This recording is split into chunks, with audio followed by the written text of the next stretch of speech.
Portuguesa state, the dark horse of the Venezuelan economy, especially on the non-oil economy within Venezuela? Well, today we discuss.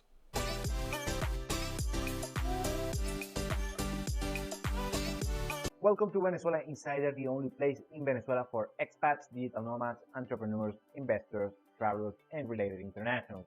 For more information, venezuelainsider.com. Portuguesa is one of the less known states in Venezuela, especially worldwide.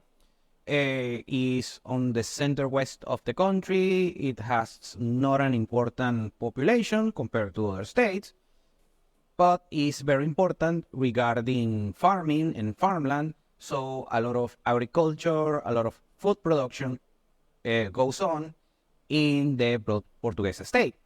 And this information comes yet again from my favorite Venezuelan economist, Asdrúbal Oliveros. He recently, with his firm, did an analysis 2023 specifically for different states within Venezuela, of course, and their regional economy. And Portuguesa, according to his studies, he had the most significant growth, economic growth, around 10% on 2023, a year that, if you follow this content, you know that it was a flat growth year regarding GDP, so the GDP growth zero. We had a technical recession on the first 2 quarters of 2023, and we had a bounce back on the two remaining quarters of 2023. So this economic growth within the Portuguesa state, we saw it due to 4 main factors that, of course, we are going to discuss. But the most important thing that you have to remember is that Portuguesa actually one of the most devastated states regarding economics, GDP growth, during the 80% GDP collapse, because, of course, the states where oil revenue are the most important, of course, they collapsed. But these states that they don't depend on oil revenue in order to grow their regional GDP, of course, they collapse even further because are, let's say, less important, because you have to remember that when you talk about Venezuelan economics, the most important factor is the oil industry, and around 90% of the Venezuelan GDP is tied to the performance of the oil industry. So in the states where the non-oil sector is the most important thing, something happens in the country with the oil revenue, the non-oil revenue is going to drag down even further. Number one is that the Portuguesa state is a farming juggernaut. You have a lot, acres and acres and hectares, as you want to measure it, of agricultural land, farmland, and of course that is tied to food production. The interesting thing about Portuguesa that this recent growth on GDP is not only due to the agriculture production that has increased significantly on the past few years, but also the industry regarding food production. So you can see that not only just on the primary sector of agriculture that has been enhanced on the past few years, but also on the manufacturing industry that is tied to agriculture that also has increased a lot within the Portuguesa state. Number 2 is financing. This industry, the agricultural industry, and of course the manufacturing industry tied to the agriculture, has received some significant financing from different sources, mostly private. What happens is that one of the other sectors on the industry that has been devastated is the banking sector. And it's very difficult for a bank to issue loans to most of the population. We have something around only 1% of GDP regarding banking credit, and the average in Latin America is around 30%. What happened in Portuguesa that these operations were able to be financed throughout different sources. The stock market, the local stock market, of course, banking sector is very tiny. The banking credits, the sector overall as an industry, around 1% of GDP. However, most of that minuscule banking credits are going towards the agriculture industry. And also just different private initiatives that from big investors on the private sector that these funds are going towards, of course, the enhancement and further production and capex of both of the agricultural industry and the agricultural manufacturing industry. Number 3 is synergy, especially between the public and private sector. You have to remember that in Venezuela, of course, we have governors, we have regional governments, and not only the central government in Caracas.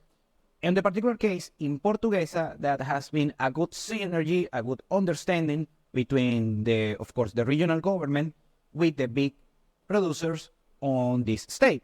So that allows some cohesion, some, say, good grace, good relationship between public and private enterprises, and that has resulted on positive, of course, positive outcomes for the economic growth in Portuguesa. And this is a particular issue for Portuguesa, unlike many states in Venezuela, where there is still some differences and some nuances regarding the local public sector, the local governments, and the private enterprises. Portuguesa, thankfully, is not the case, and we're seeing some good results. And number 4, and this is probably the most important, is demand. What happened, of course, is that food and food items are going to be the biggest demand in an impoverished economy. Since 2018, some economists will argue that it's 2020, 2021 that we start seeing the rebound on the Venezuelan economy. For me, de facto, it's 2018. Anyways, since those years, just a few years ago, we have seen slightly the recovery of the purchasing power of the average Venezuelan from a very low base, and still very bad. The average Venezuelan has a very dire situation regarding their purchasing power. However, slightly has been improving on the past few years. And of course, the first thing that they are going to demand is food items, food staples, and that comes, of course, from agriculture, from food industry, and so on and so on. So this particular demand has created the incentives on further investing on this particular state regarding, of course, agriculture and food production. Now, also, as Uruguay mentions, something important regarding other states that they might be able to replicate this sudden, quote-unquote, sudden success on the Portuguesa state. States like Zulia, that is very known, is for the oil industry, but this is a big, big state, so they have significant agricultural and farmland over there. Also the Lara state, also on the west side of the country.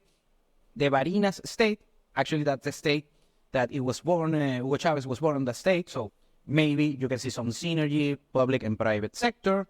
The Apure state that has a particular security and safety situation, I'm not going to discuss today, but it has the potential. The Guárico state, that's actually very close from where I live, just a couple hours drive, is very important regarding food production and cattle. So it should become on the next, let's say, 5 to 10 years, very important again for the Venezuelan economy, especially for the non-oil industry and the food industry as well. And lastly, we have the Cojedes state, one of the poorest in Venezuela on the center-west of the country, but with greatly significant agricultural farmland. I'm gonna end this video right here saying that those are excellent news. So when you have good news in Venezuela, you have to take it as you receive it. And of course, I'm pleased to see this economic growth on this particular state because it's not one of the richest on Venezuela. Also very good that it's not tied to the oil industry. So the non-oil industry should become more important within the Venezuelan economy. And let's hope that we see this economic growth further on years to come. Thank you for watching Venezuela Insider. Please like, share, and subscribe. Follow us on social media. If you want to work with us, venezuelainsider.com. Thanks again and have a nice day.